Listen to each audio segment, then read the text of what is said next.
ونؤمن به ونتوكل عليه ونعوذ بالله من شرور أنفسنا ومن سيئات أعمالنا من يهده الله فلا مضل له ومن يضلل فلا هادي له أشهد أن لا إله إلا الله وأشهد أن محمدا عبده ورسوله يا أيها الذين آمنوا اتقوا الله حق تقاته ولا تموتن إلا وأنتم مسلمون يا أيها الناس اتقوا ربكم الذي خلقكم من نفس واحدة وخلق منها زوجها وبث منهما رجالا كثيرا ونساء واتقوا الله الذي تساءلون به والأرحام إن الله كان عليكم رقيبا يا أيها الذين آمنوا اتقوا الله وقولوا قولا سديدا يصلح لكم أعمالكم ويغفر لكم ذنوبكم ومن يطع الله ورسوله فقد فاز فوزا عظيما أما بعد فإن أحسن الحديث كتاب الله وخير الهدي هدي محمد صلى الله عليه وآله وسلم وشر الأمور محدثاتها وكل محدثة بدعة وكل بدعة ضلالة وكل ضلالة في النار أعوذ بالله السميع العليم من الشيطان الرجيم بسم الله الرحمن الرحيم وما أرسلناك إلا رحمة للعالمين میرے انتہائی قابل احترام بزرگوں، اللہ رب العزت نے انسانوں کو پیدا کیا ہے بہت بڑے مقصد کے لیے، بے فائدہ نہیں پیدا کیا، اس کی ہدایت کے لیے ہر امت کے پاس اللہ کا پیغمبر آتا رہا ہے، اور اللہ رب العزت پیغمبر کو بھیجتا ہی اس لیے ہے کہ وہ سب لوگوں پر رحمت کرنا چاہتا ہے۔ اس کا ارادہ ہوتا ہے کہ میں اپنے بندوں پر رحم کروں۔ کیسے کروں؟ اپنے پیغمبر کو بھیج کر۔ واللہ اللہ رب العزت نے ہمارے لیے پیغمبروں کے سردار، آقا نامدار جناب محمد کریم صلی اللہ علیہ وسلم کو نبوت اور رسالت عطا فرما کے ہماری طرف جو بھیجا ہے، تو یہ اللہ تعالی ہمارے ساتھ بہت بڑی بھلائی کا ارادہ فرما رہا ہے، بہت زیادہ رحمت کرنا چاہتا ہے۔ کاش ہم اس نقطے کو سمجھ لیں۔ آپ کی رحمت کا ایک یہ اسلوب تھا کہ نبی کریم صلی اللہ علیہ وسلم کی زندگی میں کوئی فرقہ واریت نہیں تھی، کیونکہ وہ تو رحمت تھے، اور اس لیے کہ جس شخص کے ذہن میں کوئی مسئلہ ہوتا تھا وہ نبی کریم صلی اللہ علیہ وسلم کے پاس آ جاتا تھا اور پوچھ لیتا تھا، اور نبی کریم صلی اللہ علیہ وسلم وہ ہستی ہیں کہ جن کی ہر بات خود دلیل ہے، اور ان کے علاوہ بڑے سے بڑا آدمی وہ آدمی ہے کہ جس کی بات دلیل کی محتاج ہے۔ یہ فرق ہے ایک پیغمبر میں اور ایک امتی کے اندر، کہ پیغمبر کی ہر بات، ہر عمل، ہر حرکت، ہر تعلیم، ہر بول وہ خود دلیل ہوتا ہے، دلیل کا محتاج نہیں ہوتا۔ اور جو امتی ہو، بڑے سے بڑا ہو، اس کی دلیل، اس کی بات دلیل کی محتاج ہے۔ اگر دلیل مل جائے تو فابہا، نہ ملے تو حق سے زیادہ پیار ہونا چاہیے، شخصیات سے زیادہ حق سے پیار ہونا چاہیے۔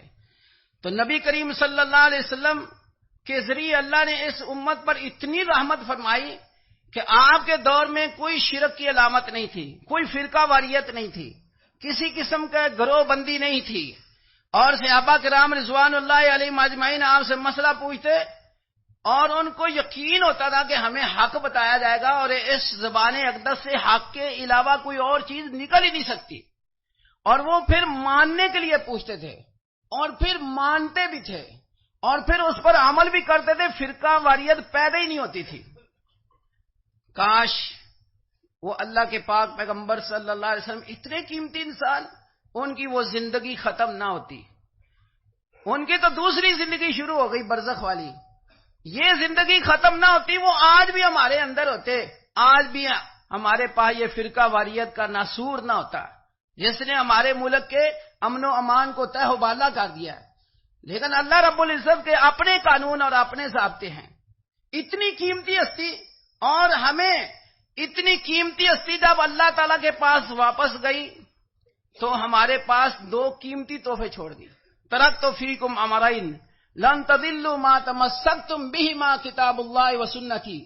یہ اتنے انتہائی قیمتی تحفے، اور یہ علم جو ہے اس کے آ جانے کے بعد تو اختلاف مٹ جایا کرتا ہے. اس کی اتنی مثالیں ہیں کہ جب علم کی روشنی آ گئی اختلاف مٹ گیا. میں اگر وہ مثالیں بیان کرنا چاہوں تو اللہ کی توفیق سے کر بھی سکتا ہوں، لیکن اصل موضوع سے ہٹ جاؤں گا. لیکن میں آپ کو یقین دلاتا ہوں کہ صحابہ کرام رضوان اللہ علیہم اجمعین نبی اکرم صلی اللہ علیہ وآلہ وسلم کی زندگی میں بھی اور بعد میں بھی جب قرآن اور حدیث کی بات آتی تھی ان کا اختلاف مٹ جاتا تھا، ختم ہو جاتا تھا. 20 مثالیں ہیں اس کی. اور آج بھی اس ربانی علم کے ہوتے ہوئے اختلاف پیدا نہیں ہونا چاہیے، لیکن اس کے باوجود اختلاف کیوں ہے؟ اس کا مطلب ہے قصور قرآن اور حدیث کا نہیں ہے، قصور ہمارے رویوں کے اندر ہے، قصور ہماری سوچ کے اندر ہے، قصور ہمارے طرز عمل کے اندر ہے. اور قرآن تو وہ قرآن ہے جس کے بارے میں یہ فرما دیا ان ھذا القرآن یہدی للتی ہی اقوم، کہ یہ ربانی کتاب ہے، یہ وہ تمہیں دین سکھاتا ہے جو سب دینوں سے سب سے زیادہ سیدھا ہے. اس سے زیادہ سیدھا دین تو ہو ہی نہیں سکتا. میرے دوستوں اور بزرگوں، قرآن مجید نے تو یہ کہا تھا وَاعْتَصِمُوا بِحَبْلِ اللَّهِ جَمِيعًا وَلَا تَفَرَّقُوا، مل کر اللہ کی رسی کو پکڑ لو اور فرقوں میں نہ بٹو. اور اس کا یہ معنی نہیں ہے کہ مل کر 2-4 دعوتیں اڑا لو اور تمہارا اتحاد ہو گیا، لیکن اپنی اپنی لائن نہ چھوڑو، یہ معنی نہیں ہے. اس کا معنی یہ ہے کہ اپنی اپنی سوچ چھوڑ دو، اپنی اپنی گروہ بندی چھوڑ دو، اور اللہ کی جو رسی ہے قرآن حدیث کی شکل میں اس کو مضبوطی سے کے ساتھ تھام لو. کاش ہمیں اس نقطے کی سمجھ آ جائے. ولا تفرقوا، فرقوں میں نہ بٹو. اور ایک اور مقام پر فرمایا واطیعوا اللہ ورسولہ ولا تنازعوا فتفشلوا وتذهب ريحكم واصبروا ان اللہ مع الصابرین. چپ کر کے اللہ اور اس کے رسول کی اطاعت کرتے جاؤ، اسی میں تمہارا بھلا ہے، اسی میں تمہاری کامیابی ہے. تنازع پیدا نہ کرو، اللہ اور اس کے رسول سے تنازع پیدا نہ کرو، قرآن اور حدیث سے تنازع پیدا نہ کرو، ورنہ کیا ہوگا؟ تم پھسل جاؤ گے، بہک جاؤ گے، تمہاری ہوا اکھڑ جائے گی، تمہارا روب جاتا رہے گا، تمہاری قوت ختم ہو جائے گی. اور صبر کرو کیونکہ اللہ صبر کرنے والوں کے ساتھ ہے. میرے دوستوں اور بزرگوں، یہ فرقہ واریت جس نے میرے پیارے وطن عزیز کو تہہ بالا کر دیا ہے، یہ کیا ہے؟ فرقہ واریت ختم ہو سکتی ہے اگر شخصیات کی بنیاد پر ختم ہونی ہے، اور وہ ہے نبی کریم صلی اللہ علیہ وسلم. اور یا پھر ہمارا ایمان ہے کہ جب عیسیٰ علیہ السلام نازل ہوں گے، جب امام مہدی رحمہ اللہ آئیں گے، تو ہر سچا مسلمان ان کی ہر بات پر آمنا و صدقنا کہے گا. فرقہ واریت ختم ہوگی. لیکن اس وقت نہ ہمارے پاس ہمارے نبی کریم صلی اللہ علیہ وسلم ہے اور نہ یہ بزرگ ہیں، تو ان کی عدم موجودگی میں ہمارے پاس قرآن اور حدیث موجود ہے. اور ہمیں چاہیے کہ ہم اچھے بچے بنیں، بگڑے ہوئے بچے نہ بنیں، اور قرآن اور حدیث کو اپنے سینے سے لگا لیں. آئیں ذرا آپ اپنی غلطیوں کی طرف دیکھیں اور ان کے تدارک کی سوچیں، ان کا حل سوچیں. ایک بات اپنے پلے باندھ لیں کہ قرآن اور حدیث نے واضح طور پر جس چیز کا حکم دیا ہے، جس چیز کی رغبت دلائی ہے، جس چیز کی اجازت دی ہے، وہ کفر نہیں ہو سکتا، وہ اسلام ہے، وہ نفاق نہیں ہو سکتا، وہ ایمان ہے، وہ شرک نہیں ہو سکتا، وہ توحید ہے، وہ بدعت نہیں ہو سکتی، وہ سنت ہے، وہ گمراہی نہیں ہو سکتی، وہ ہدایت ہے، وہ گناہ نہیں ہو سکتا، وہ نیکی ہے، کیونکہ قرآن پاک نے اس کی ہمیں حکم دیا ہے یا رغبت دلائی ہے یا اجازت دیا ہے۔ لہذا قرآن اور حدیث کے وہ سارے احکامات وہ شرک اور بدعت اور گستاخی کے الزامات سے بری ہیں، لہذا ہمیں فتویٰ لگانے میں جلدی نہیں کرنی چاہیے۔ اگر ایک چیز کی شرعی دلیل قرآن اور حدیث سے مل جائے تو اس کو ہدایت سمجھنا چاہیے، اس کو ایمان سمجھنا چاہیے، اس کو اسلام سمجھنا چاہیے، اس کو توحید سمجھنا چاہیے، اس کو سنت سمجھنا چاہیے، اور اس کو گناہ نہیں نیکی سمجھنا چاہیے۔ لیکن اور فرقہ واریت کیا ہے کہ آپ قرآن و حدیث کی صراحتوں کو چھوڑ دیں اور اپنی ذاتی رائے یا اپنے بڑوں کی ذاتی رائے کو باقی مسلمانوں پر ٹھونسنا شروع کر دیں۔ یہاں سے فرقہ واریت شروع ہوگی۔ مجھے اور آپ کو یہ حق نہیں ہے کہ اپنے کسی پیارے کی رائے کو پکڑ لیں اور باقی مسلمانوں پر ٹھونسنا شروع کر دیں۔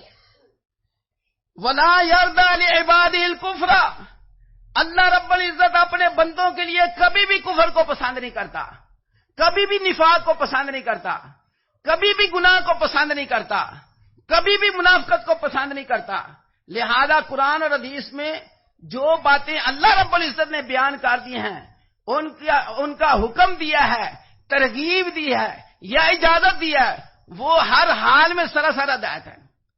دوسرا رویہ جس کی طرف میں دعوت فکر دینا چاہتا ہوں وہ یہ ہے کہ قرآن اور حدیث کے سارے اصول، قرآن اور حدیث کے سارے ضابطے سراسر برحق ہیں، واجب الایمان ہیں، واجب العمل ہیں، واجب التکریم ہیں، واجب التبلیغ ہیں۔ قرآن اور حدیث کا کوئی ضابطہ ایسا نہیں ہوتا جس پر ایمان نہ لایا جائے، جس کو مانا نہ جائے، جس کی تبلیغ نہ کی جائے، جس کو اپنے دل اور دماغ میں جگہ نہ دی جائے، مگر کسی معتبر اتھارٹی بغیر اگر بندہ وہ ضابطے خود ہی لوگوں پر فٹ کرنا شروع کر دے تو غلطی کرے گا۔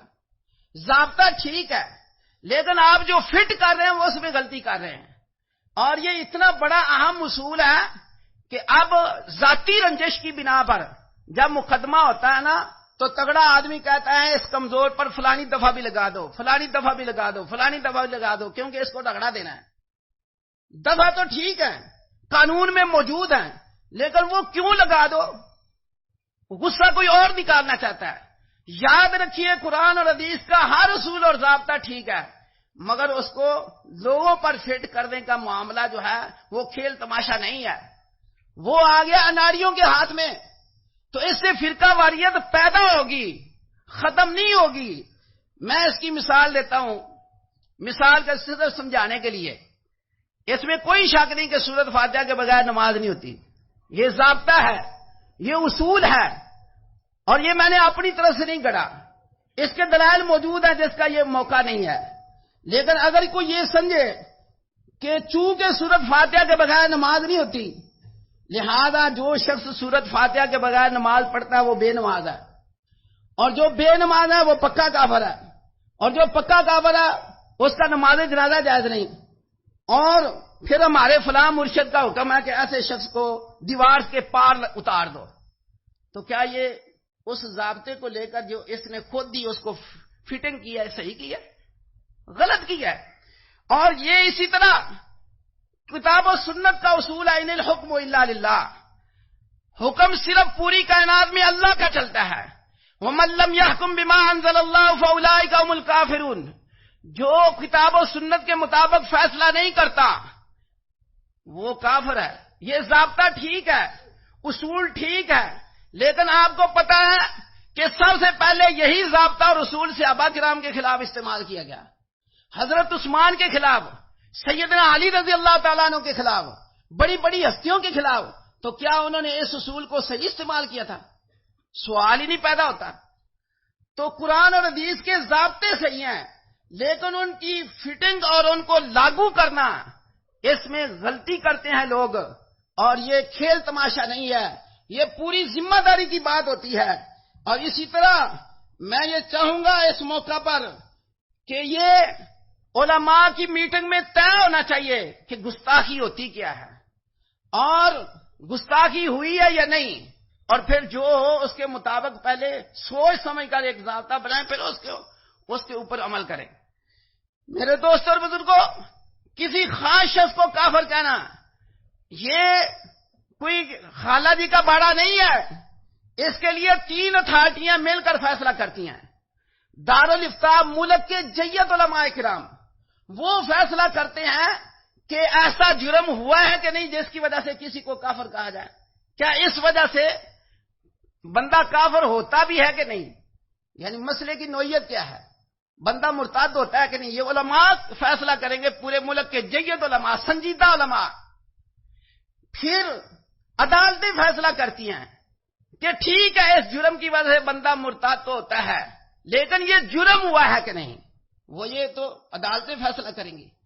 اور جب یہ دوسری جگہ سے بھی پاس ہو جائے، کلیئر ہو جائے کہ واقعتاً اس چیز سے بندہ مرتد ہوتا ہے اور عدالت نے فیصلہ سنا دیا کہ ایسا جرم ہوا ہے، ثابت ہو گیا ہے، پھر حکومت کا کام ہے کہ اس کو مرتد کی سزا دے۔ یہ ایسے نہیں ہوتا کہ گھر بیٹھے ہی بندہ فیصلہ کر لے اور کوئی چھری چاقو لے کر کسی ہمسائے کو زخمی کر رہا ہے کہ میں نے اسلام نافذ کر دیا۔ یہ کھیل تماشا نہیں ہے۔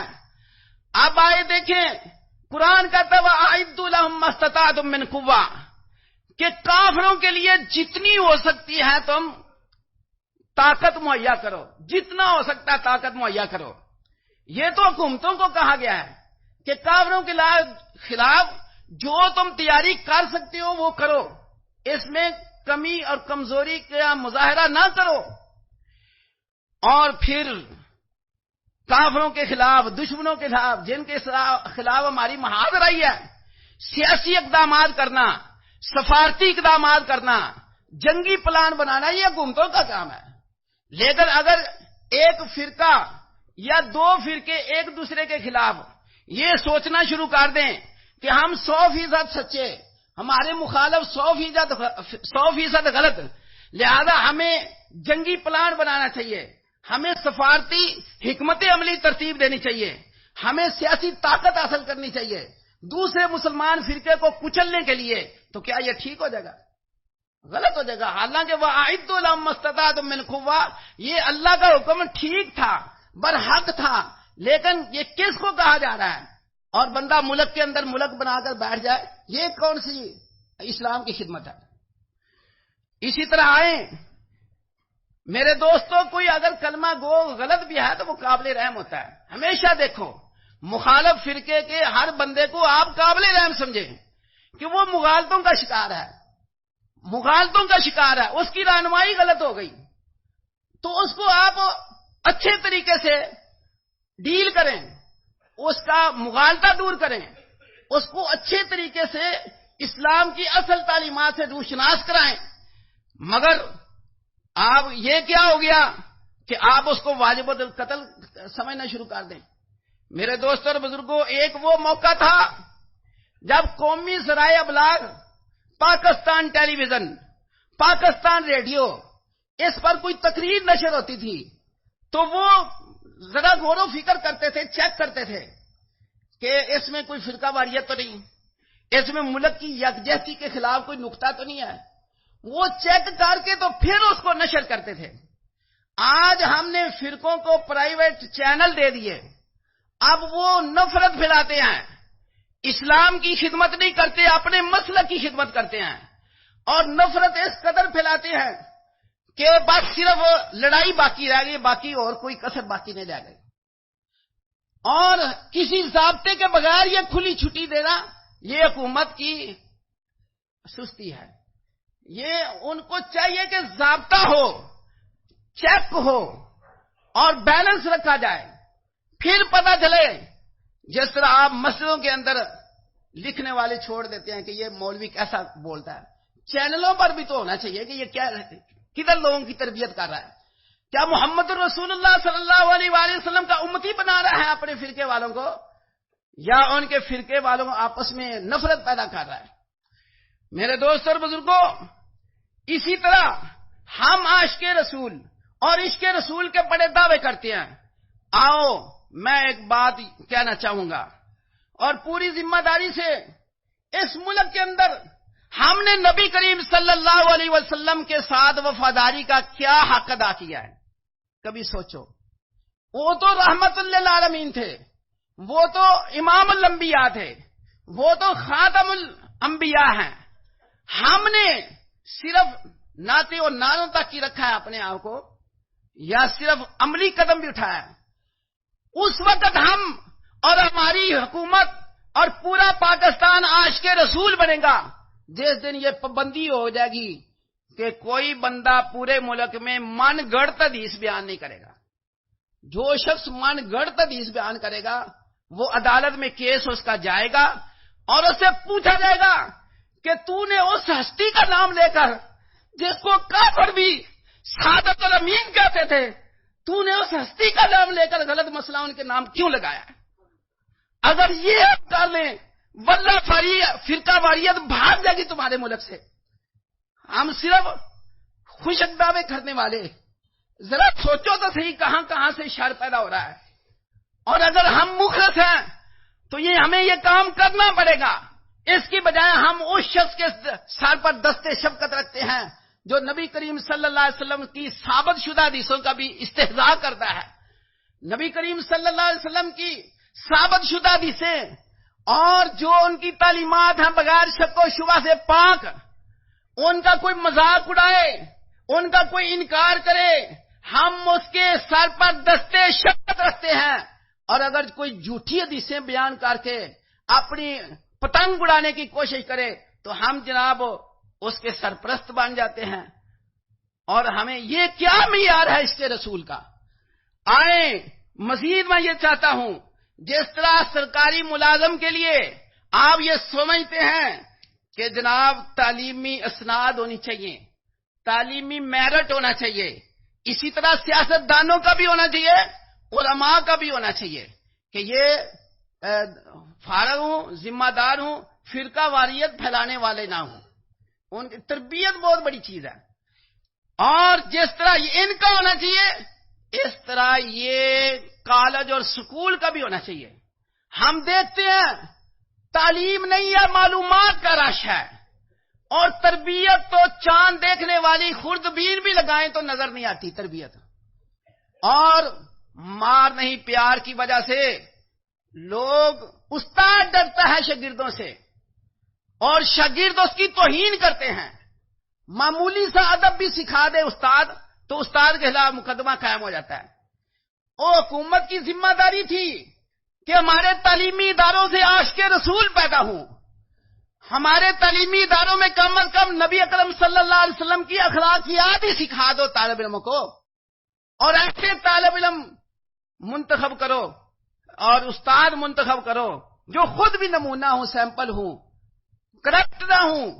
لیکن حاشا وکلا اس اسلام کے نام پر بننے والے ملک میں یہ بات بھی نہیں ہے. میرے دوستوں اور بزرگوں، ہمارے اس ملک کے اندر دو رویے بڑے مشہور، مقلد اور غیر مقلد. میں یہ سمجھتا ہوں جو انتہا درجے کا مقلد ہے وہ، اور جو انتہا درجے کا غیر مقلد ہے وہ، نہ وہ اہل سنت ہو سکتا ہے نہ وہ اہل حدیث ہو سکتا ہے. اہل سنت اور اہل الحدیث تو بہت قیمتی لفظ ہے، اور یہ تو کاش ہم ان لفظوں کو پہچانتے ہوتے اور ان پر پورا اترتے. کوئی شخص نبی پاک صلی اللہ علیہ وسلم کی حدیث شریف چھوڑتا ہے، وہ مقلد ہو یا غیر مقلد ہو، غلطی تو اس نے کر لی. نبی اکرم صلی اللہ علیہ وسلم کی حدیث کیوں چھوڑی جائے؟ اناد کی وجہ سے؟ کس وجہ سے؟ کوئی فنی وجہ ہو تو پھر ٹھیک ہے، علمی وجہ ہو پھر بندہ سوچتا ہے کہ ٹھیک ہے، معقول وجہ ہو جو ماہرین حدیث کے نزدیک تسلیم شدہ ہوتی ہے پھر بندہ کہتا ہے ٹھیک ہے. مسلک کی بنیاد پر نبی اکرم صلی اللہ علیہ وسلم کی کسی حدیث کو چھوڑ دینا، یہ کہاں کا عشق رسول ہے؟ میرے دوستوں اور بزرگوں، ہم یہ تو کہتے ہیں کہ کسی مسلک کو چھیڑو نہیں، اپنا مسلک چھوڑو نہیں، لیکن در حقیقت یہ عارضی حل ہے، پائیدار حل نہیں.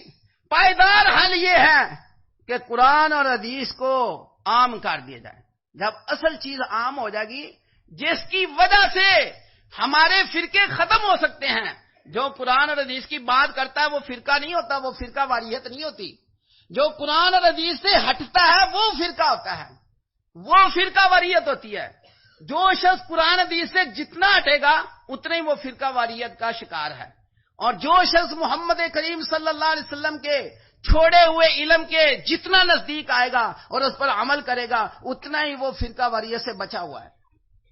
ذرا سوچیں میرے دوست اور بزرگوں، میں آخر میں یہ ضرور چاہوں گا کہ ایک وقت تھا ہمارے ملک کے جید علماء کرام نے مل کر، ہر فرقے کے جید علماء، سنجیدہ علماء کرام، انہوں نے مل کر 22 نکات تیار کیے تھے، اور حکومت سے کہا تھا کہ تم ہمیں تانے دیتے ہو کہ کس فرقے کا اسلام نافذ کریں، یہ 22 نکات پر ہم مشتمل ہیں، اس کو کام یا ہم اس پر متفق ہیں، اس کو لاگو کرو، نافذ کرو۔ آج وہ 22 نکات فائلوں کے اندر دبے ہوئے ہیں، ان کے اوپر گرد جمی ہوئی ہے، ان کو نکالو، اور اگر وہ حالات کے مطابق کوئی خاص تبدیلی کرنی ہے تو کر لے بندہ، ورنہ اس کو نافذ کرو۔ یہ اس ملک کے ساتھ میری بھی خیر خواہی ہے، آپ کی بھی خیر خواہی ہے۔ اس ملک کا خیر خواہ وہ ہے جو قرآن حدیث کا خیر خواہ ہے، جو اسلام کا خیر خواہ ہے۔ یہ اسلام ہوگا یہ ملک بچے گا۔ کیوں؟ میں آخری بات کرتا ہوں، وہ مجھے خود بڑی پسند ہے۔ ہم یہ دیکھتے ہیں، آپ کسی ملک میں چلے جائیں، وہاں کے رنگ مختلف، وہاں کے رہن سہن کے انداز مختلف، لیکن ایک چیز آپ کو ایک ملے گی کہ جو قرآن پڑھ رہا ہوگا تجوید کے ساتھ، خوبصورت آواز کے ساتھ، سبحان اللہ، بے شک وہ تشریح اپنی زبان میں کرے، ہمیں اس کی زبان نہیں آتی، لیکن جب ہم اس کی زبان سے قرآن سنیں گے اور حدیث شریف سنیں گے ہمارے سینے کھول جائیں گے۔ یہ ہے وہ دین جس کو ہم نے پشت کی ہوئی ہے، یہ ہوا دین جس کو ہم نے پیٹھ دکھائی ہوئی ہے۔ اللہ ہماری اصلاح فرمائے۔